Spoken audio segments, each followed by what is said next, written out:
अस्सलाम वालेकुम स्टूडेंट्स। आज हम स्टार्ट कर रहे हैं अपना chapter number 4 support and movement.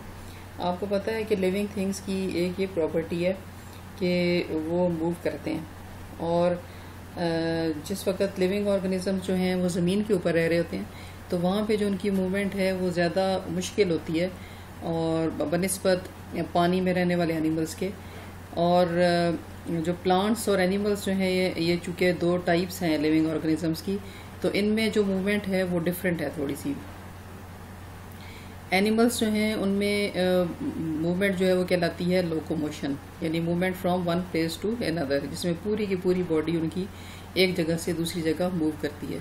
जबकि जो प्लांट्स हैं उनमें मूवमेंट होती है सिंपली, यानी मूवमेंट ऑफ बॉडी पार्ट्स, उसको हम सिंपली मूवमेंट कहते हैं। लेकिन जो एनिमल्स हैं उनकी मूवमेंट कहलाती है लोकोमोशन, जिसमें पूरी की पूरी बॉडी एक जगह से किसी और जगह मूव करती है।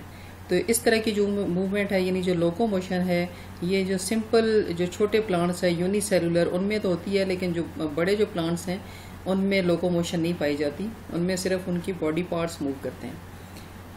बहरहाल मूवमेंट जिस तरह की भी हो उसमें ये ज़रूरी है कि पूरी जो बॉडी है वो सपोर्टेड हो अच्छी तरह से, उसे कोई ना कोई ऐसी चीज़ हो जो सपोर्ट कर सके ताकि पूरी की पूरी बॉडी जो है वो इजीली मूव कर सके।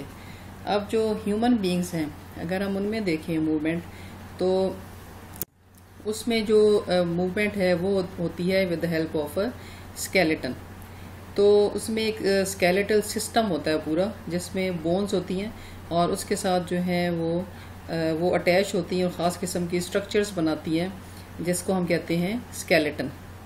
तो स्केलेटन जो है it is defined as the framework of hard articulated structures that provide physical support. एक तो उसका फंक्शन ये है कि वो फिजिकल सपोर्ट प्रोवाइड करता है, बॉडी जो है उसकी मदद से खड़ी रहती है, हम खड़े हो सकते हैं, चल फिर सकते हैं, बैठ सकते हैं, अपने बाजुओं को टांगों को मूव कर सकते हैं। इसके अलावा स्केलेटन का जो दूसरा फंक्शन ये है कि it provides attachment for skeletal muscles. जो स्केलेटल मसल्स हैं जो हमारे बॉडी के साथ जो मसल्स अटैच होते हैं उनके लिए ये जगह प्रोवाइड करती है जहाँ पे जाके वो अटैच होते हैं। और थर्ड इसका जो फंक्शन है वो है protection for the bodies of animals. हमारी बहुत सी ऐसी बॉडी पार्ट्स हैं जिनको स्केलेटन जो है वो प्रोटेक्ट कर रहा होता है। मिसाल के तौर पे जो हमारा ब्रेन है उसमें आपने पढ़ा था कि उसके गिर्द बोन्स की एक स्ट्रक्चर बनी होती है, जैसे क्रेनियम कहते हैं। क्रेनियम जो है वो हमारे ब्रेन को प्रोटेक्ट कर रहा होता है क्योंकि ब्रेन जो है बहुत ज़्यादा डेलिकेट है, नाजुक है। इसके अलावा जो हमारा हार्ट जो है या हमारे जो लंग्स हैं उनकी भी प्रोटेक्शन के लिए बोन्स होती हैं, जो हमारी रिब्स होती हैं, पसलियाँ जो हैं वो कवर कर रही होती हैं हमारे हार्ट को भी और हमारे लंग्स को भी। तो इस तरह से जो स्केलेटन है उसके दो तीन फंक्शंस हो गए। एक तो ये है कि ये फिजिकल सपोर्ट देता है, दूसरा ये है कि जो स्केलेटल मसल्स हैं वो अटैच होते हैं इसके साथ, और तीसरा ये कि ये प्रोटेक्शन दे रहा होता है हमारी बॉडीज़ को, बॉडी के डिफरेंट पार्ट्स को। अब स्केलेटन की टू टाइप्स हैं। किस बेस पे कि ये कहाँ प्रेजेंट है। अगर ये बॉडी के बाहर है तो फिर इसको हम एक्सोस्केलेटन कहते हैं। एक्सो मीन्स आउटसाइड, और ये आपके साइड पे ये देखें ब्लू कलर में जो नज़र आ रहा है साइड बॉक्स, इसमें एक्सोस्केलेटन की डेफिनेशन दी हुई है। और it is skeleton which is found on the outside of the body is called exoskeleton. For example in arthropods और इनवर्टिब्रेट्स। अब इनवर्टिब्रेट्स कौन से होते हैं? जिनमें बैक बोन नहीं होती, और इसकी एग्जांपल उन्होंने दी हुई है आर्थ्रोपोड्स। आर्थ्रोपोड्स जो हैं it is a group of insects, जिसमें सब के सब इंसेक्ट्स होते हैं। तो दूसरी जो टाइप है स्केलेटन की that is endoskeleton. Endoskeleton is present on the inside of the body. जैसे ह्यूमन बीइंग्स में होता है कि हमारा जो स्केलेटन है वो बॉडी के अंदर की तरफ होता है, बोन से बना हुआ होता है, और इसको ऊपर से मसल्स ने और स्किन वगैरह ने कवर किया हुआ है, तो ये अंदर की तरफ प्रेजेंट है। In the living body skeleton is very much alive. Skeleton जो है वो लिविंग होता है। बोन्स जो हैं आमतौर पे हम लोग ये सोचते हैं कि शायद बोन्स जो है वो डेड हैं, हालांकि वो लिविंग होती हैं। Bones and cartilage are made of living cells and also have nerves and blood vessels in them. उनमें नर्व्स भी होती हैं, ब्लड वेसल्स भी होती हैं। तो ये सबूत है इस चीज़ का कि वो लिविंग है, क्योंकि ब्लड वहीं पे जाता है जहाँ पे वो चीज़ें सप्लाई करता है लिविंग थिंग्स को ज़िंदा रहने के लिए। मिसाल के तौर पे ऑक्सीजन देता है, फूड देता है। तो अगर कोई चीज़ नॉन लिविंग हो तो उसको तो ब्लड की ज़रूरत ही नहीं है। तो ब्लड का होना या फिर नर्व्स का होना इस बात की अलामत है कि जो बोन्स हैं और जो कार्टिलेज है दे आर लिविंग। इसके अलावा दूसरा क्या सबूत है इनके लिविंग होने का कि वो ग्रो करते हैं and have the ability to repair themselves, अपने आप को रिपेयर भी करते हैं। आपने देखा होगा कि कई दफ़ा बोन्स टूट जाती हैं तो वो खुद ब खुद से ठीक हो जाती हैं, जुड़ जाती हैं आपस में। तो ये भी इनके ज़िंदा होने की या लिविंग होने की अलामत है। तो आपने इसमें देखा कि सबसे पहले डेफिनेशन, फिर उसके जो फंक्शंस हैं, कौन कौन से फंक्शंस परफॉर्म करता है स्केलेटन, फिर उसकी टाइप्स आपने देखी और आपने देखा कि स्केलेटन जो होता है वो लिविंग है और कौन कौन सी वजूहात है मैंने आपको बताई। अब है role of skeletal system.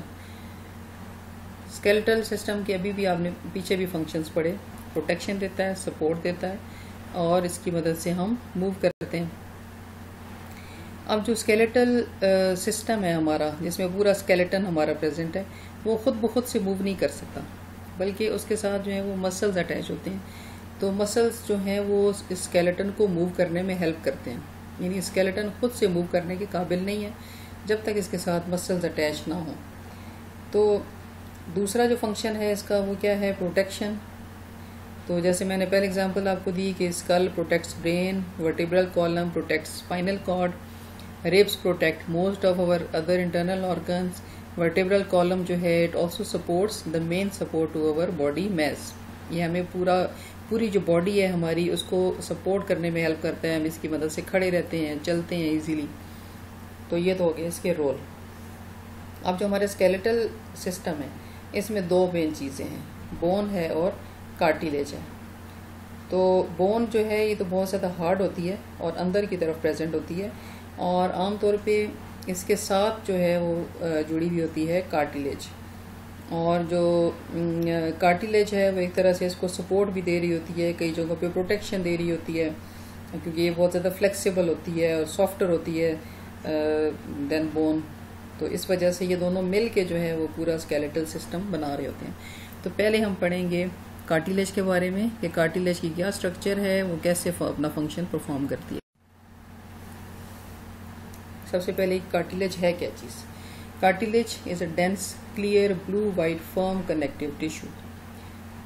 Dense होता है मतलब इसके जो सेल्स हैं वो बहुत करीब करीब होते हैं और ब्लू वाइट इसका कलर होता है और it is less strong than bone, इतने ज़्यादा स्ट्रॉन्ग नहीं होता जैसे बोन है। और इसके जो सेल्स हैं they are known as chondrocytes. जिन सेल से, क्योंकि ये लिविंग है मैंने पहले बताया आपको, तो जिन सेल से जो कार्टिलेज है वो मिल के बनी हुई होती है उसे कहते हैं कॉन्ड्रोसाइट। और कॉन्ड्रोसाइट्स जो हैं वो कहाँ पे प्रेजेंट होते हैं, इनके गिर्द एक फ्लूइड फिल्ड एरिया होता है, मतलब दरमियान में सेल होगा और आसपास जो है वो हर तरफ से कवर हुआ होता है एक फ्लूइड से, जिसको उस स्पेस को हम कहते हैं जिसके अंदर फ्लूइड होता है, दैट इज नोन एज लेक्यूना। ये प्रोमिनेंट जो वर्ड्स यहाँ पे दिए गए हैं, बोल्ड वर्ड्स, वो जो हैं वो आपने देखने, ये सारी जो टर्म्स हैं वो इसमें दी गई हैं। तो कॉन्ड्रोसाइट्स क्या हैं, the cells of the cartilage. उसके बाद लेक्यूना जो है the fluid filled space in which chondrocytes are present in the matrix of the cartilage. Cartilage जो है वो पूरा जो उसका एरिया है जिसमें बहुत सारे सेल्स होते हैं उसे हम कहते हैं उसका मैट्रिक्स, जो फ्लूइड फिल्ड होता है वो भी। उसके अंदर फिर मजीद जो है वो सेल्स होंगे जिन्हें कॉन्ड्रोसाइट्स कहेंगे। कॉन्ड्रोसाइट्स जो हैं वो कवर हुए हुए हैं एक फ्लूइड फिल्ड स्पेस है जिसको कहेंगे हम लेक्यूना। तो matrix of cartilage also contains collagen fibres. तो उसके दरमियान जो है वो कोलेजन फाइबर्स भी होते हैं, कोलेजन के बने हुए लंबे लंबे से धागे से होते हैं जिन्हें हम कोलेजन फाइबर्स कहते हैं और वो उसको सपोर्ट कर रहे होते हैं। अब इसकी खास बात क्या है कि ब्लड वेसल्स जो हैं वो कार्टिलेज के अंदर नहीं जाती, बोन के अंदर होती हैं लेकिन कार्टिलेज के अंदर नहीं होती। इसलिए जो कार्टिलेज है अगर वो किसी वजह से डैमेज हो जाए तो वो बहुत देर से खुद को रिपेयर करता है, क्योंकि उसको रिपेयर करने के लिए ना ऑक्सीजन मिल रही होती है और ना ही फूड मिल रही होती है।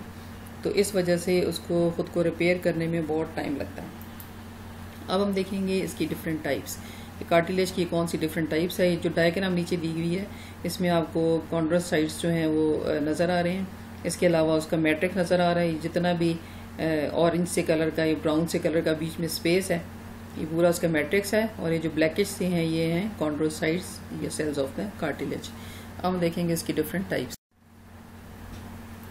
कार्टिलेज की जो है वो डिफरेंट टाइप्स है, और ये एक तो इस बेस पे डिफरेंट है कि ये कहाँ प्रेजेंट हैं, फिर दूसरा ये कि इनकी जो वो है स्ट्रेंथ, उसके बेस पे भी ये डिफरेंट है। कुछ ज़्यादा स्ट्रॉन्ग है और कुछ जो है वो इतने ज़्यादा स्ट्रॉन्ग नहीं है, कुछ ज़्यादा फ्लेक्सिबल हैं दूसरों की निस्बत। तो इस बेस पे इनकी 3 टाइप्स हैं। सबसे पहले है हायालाइन कार्टिलेज। ये जो है ये बहुत ज़्यादा स्ट्रॉन्ग है, लेकिन फिर भी इसमें कुछ ना कुछ लचक होती है, इट इज़ फ्लेक्सिबल। कहाँ पाई जाती है? At the ends of the long bones, जो लंबी बोन्स होती हैं उनके एंड्स के ऊपर पाई जाती हैं।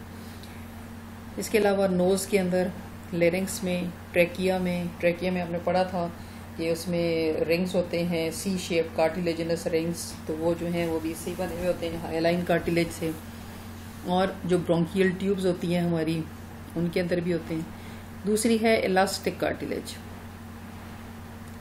ये जो है इसके नाम से पता चल रहा है कि इसमें लचक ज़्यादा होगी, ये ज़्यादा लचकदार होगी देन हायालाइन कार्टिलेज। और इसमें क्यों लचक ज़्यादा होती है? क्योंकि इसमें इलास्टिक फाइबर्स होते हैं जो इसको ज़्यादा लचकदार बनाते हैं। इसके अलावा इसमें कोलेजन फाइबर्स भी होते हैं, मतलब वो तो कोलेजन फाइबर्स तो हैं ही, इसके साथ साथ इसमें इलास्टिक फाइबर्स भी हैं जो इसको ज़्यादा लचकदार बना रहे हैं। और आखिर में है फाइब्रस कार्टिलेज। ये जो है ये सबसे ज़्यादा टफ होती है और लेस फ्लेक्सिबल होती है due to large number of thick collagen fibres present in knitted form.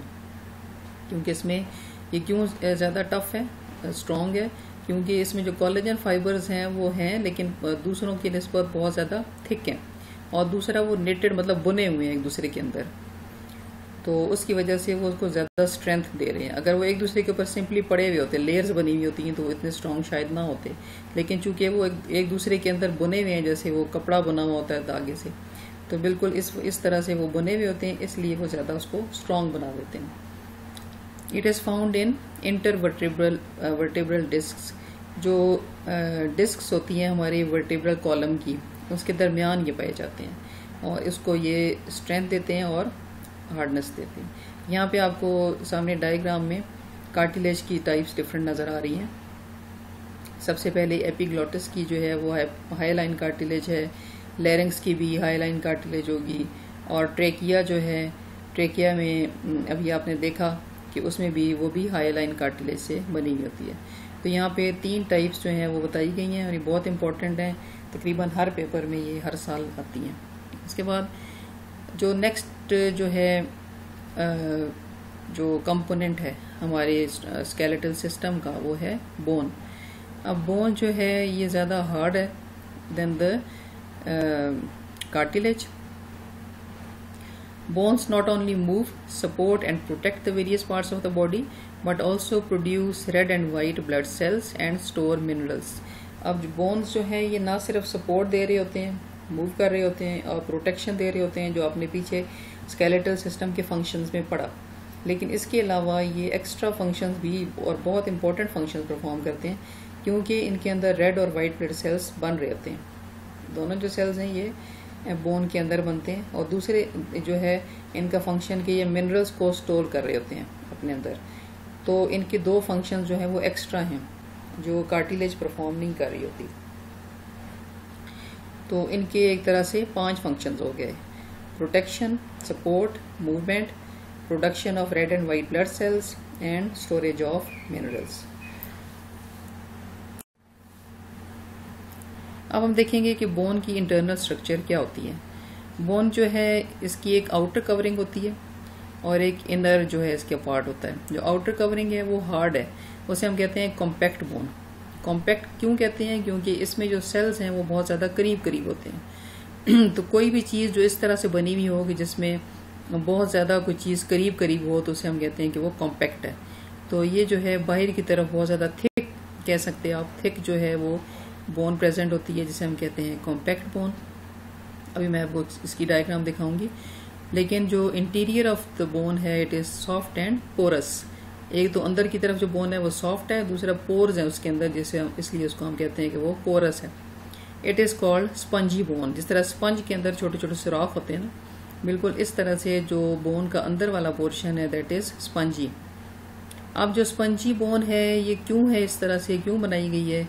क्योंकि इसमें बेशुमार किस्म की चीज़ें हैं, इसमें ब्लड वेसल्स हैं, इसमें बोन मैरो है, और बोन मैरो के अंदर एक तो बनते हैं red and white blood cells, और जो उसमें ब्लड वेसल्स होते हैं जो उसको सप्लाई कर रहे होते हैं ऑक्सीजन और ग्लूकोज और इस तरह की चीज़ें। जो कॉम्पैक्ट बोन है it is used for storing various types of minerals like calcium and phosphorus. अब हम देखेंगे इसकी ये स्ट्रक्चर। ये देखें यहाँ पे आपको बोन की स्ट्रक्चर नज़र आ रही है। बाहर की साइड पे जो है वो है कॉम्पैक्ट बोन, और अंदर की तरफ जो है वो है स्पंजी बोन। स्पंजी बोन को साइड पे दिखाया गया है जिसमें छोटे छोटे पोर्स हैं, सुराख हैं। और अब इसकी देखेंगे स्ट्रक्चर के कौन कौन से सेल से ये बना होता है। Cartilage matrix of bones also contains collagen. इसमें भी कोलेजन है like cartilage, but it also contains minerals calcium and phosphate. We know that cartilage contains a single type of cells. On the other hand, bones contain different types of cells. इसमें 3 तरह के sales होते हैं bones में, लेकिन जो mature cells होते हैं they are known as osteocytes. जो हमें बोन्स में नज़र आ रहे होते हैं उन सेल्स को हम कहते हैं ऑस्टियोसाइट्स। और इसके अलावा इसमें 2 तरह के सेल्स और होते हैं, एक होते हैं ऑस्टियोब्लास्ट्स और दूसरे होते हैं ऑस्टियोक्लास्ट्स। लेकिन जो मेच्योर सेल्स हैं उन्हें हम कहते हैं ऑस्टियोसाइट्स।